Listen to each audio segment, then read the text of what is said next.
গণ অধিকার পরিষদ বাংলাদেশের এই প্রতিকূল সময়ে রাজনীতিতে গুণগত পরিবর্তনের অঙ্গীকার নিয়ে তারুণ্যের নতুন ধারার রাজনীতি শুরু করেছে এবং এই গণ অধিকার পরিষদের ছাত্র যুবক তরুণদের মাধ্যমেই 24-এর গণ অভ্যুত্থান হয়েছে। কাজেই নতুন বাংলাদেশ বিনির্মাণে আমরা মনে করি নতুন নেতৃত্ব প্রয়োজন, নতুন রাজনীতি প্রয়োজন। সেই রাজনৈতিক অঙ্গীকার বাস্তবায়ন করার জন্য গণ অধিকার পরিষদ সারা দেশে 300 আসনে প্রার্থী দেওয়া নিয়ে কাজ করছে। অভ্যুত্থানের মাধ্যমে আজকের এই পরিবর্তন এনেছে।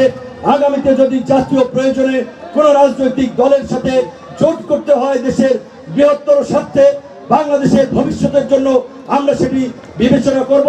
সেটি তফসিল ঘোষণা হলেই কেবলমাত্র সেই বিষয়ে আমরা সিদ্ধান্ত নিতে পারবো।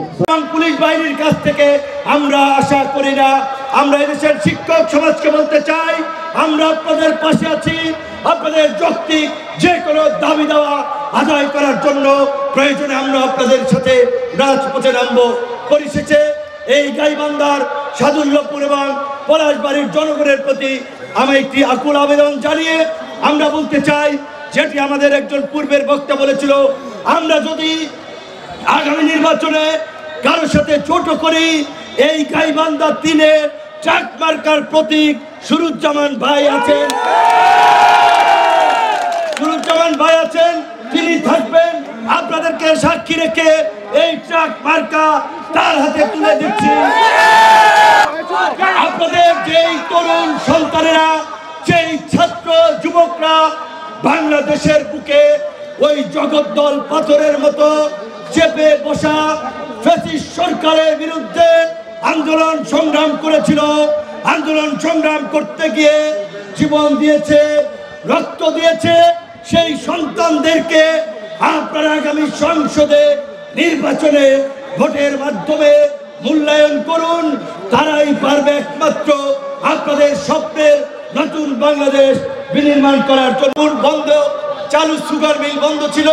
আজকে আপনাদের সাথে বলতে হয়, এই দেশের রাজনীতিবিদরা ভারতকে সুযোগ করে দেওয়ার জন্য বাংলাদেশকে অর্থনৈতিকভাবে পিছিয়ে দিতে, বাংলাদেশের নিজস্ব কাঁচামালে শিল্প কারখানাগুলো যে পরিচালিত হয়, চিনি এবং পাটকলগুলো দেশের অধিকাংশ জায়গায় বন্ধ হয়ে গেছে।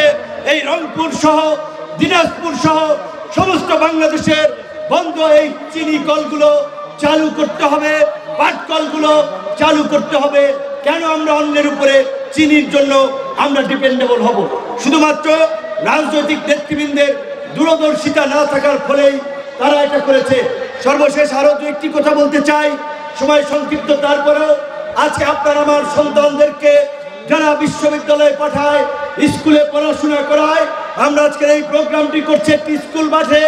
গতকালকে ঢাকার কেন্দ্রীয় শহীদ মিনারে দেখেছি শিক্ষকদের উপরে যে পৈশাচিক বর্বরতা চালানো হয়েছে, যে হামলা চালানো হয়েছে, এটি অমানবিক।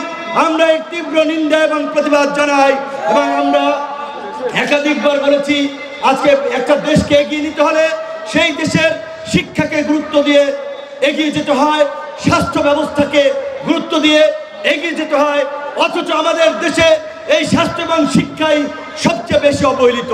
কৃষি বিশ্ববিদ্যালয় করা এখানকার মানুষের দীর্ঘদিনের আকাঙ্ক্ষা। রাজনৈতিক নেতৃবৃন্দ কথা দিয়েছিল, কিন্তু বিশ্ববিদ্যালয়টি হয়নি। কাজে আমাদের যদি সুযোগ থাকে, আমাদের এইখানে একটি বিশ্ববিদ্যালয় করতে হবে। অবশ্যই আমরা যদি সুযোগ পাই, ইনশাল্লাহ আমরা আপনাদের আকাঙ্ক্ষা পূরণে আমরা বিশ্ববিদ্যালয় করব। ডাক্তার দেখাতে, তাই আমরা মনে করি বিভাগীয় পর্যায়ের হসপিটালগুলোকে আধুনিক করে চিকিৎসার সম্পূর্ণ সুযোগ সুবিধা জেলা পর্যায়ের হসপিটালে নিশ্চিত করা দরকার।